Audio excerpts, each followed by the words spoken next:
Hello JMO, it is Monday.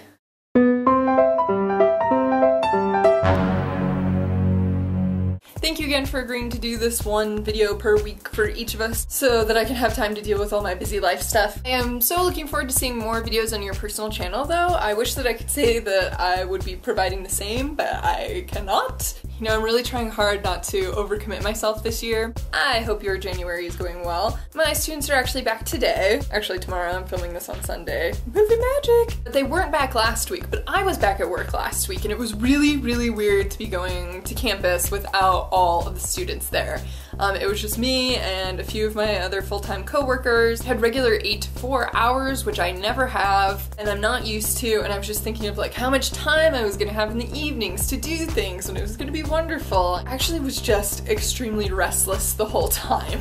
And it was really hard for me not to have the level of people interaction that I'm used to. And that kind of surprised me because sometimes that level of human interaction is just really, really high. Like there's nowhere to hide in that school. You cannot get a minute to yourself. And so sometimes it can be a little bit overkill. So anyway, it was surprising to me how much I missed it.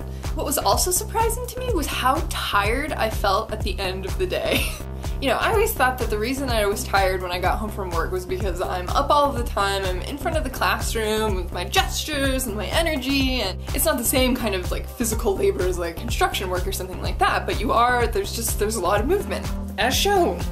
But by the time I got back home, like 4:35ish or so, I was totally wiped from just sitting at my desk doing computer work. Like, what? I was kind of shocked about that.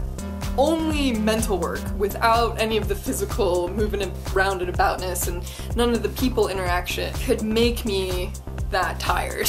I guess what I learned was that I would rather be tired with the addition of being up and about interacting rather than just the mental tiredness. And that I do prefer a job with more human interaction than not. Even though sometimes it feels a little off balance and I feel like, leave me alone sometimes, but I don't know, it was weird. So surprising things from last week. In fantasy related news, Carl is teaching me to play Magic: The Gathering, which I'm really enjoying for the most part, even though it's pretty complicated and it's taking me a while to like get the game. Also in the process of learning this game, it's becoming really clear that I am totally a words person and not a math person, which is something that I've always known, but it's just like really clear in this game. For example, there are a lot of terms that are associated with the game that confuse me because they don't mean what they should mean. I don't know if you've ever played Magic, but you know, there's this term blocking within the combat phase, and to me, blocking means stopping. But in the game, blocking means blocking and then other shit happens. Then I forget that other shit happens after the blocking. But blocking should just mean blocking. Also, there's a lot of mental math involved in the game, which is good for me to do and to practice, but I am just not good at mental math. It's more fun the more that I play it and the more that I understand it, because there's just kind of a lot to understand. One more piece of fantasy news, I am currently reading The Hobbit, which I've actually never read before. Hopefully I'll finish this, or I will stop reading this once my copy of The Fault in Our Stars comes in the mail, because I'm so freaking excited to read that. Curse you! I will see you on Wednesday.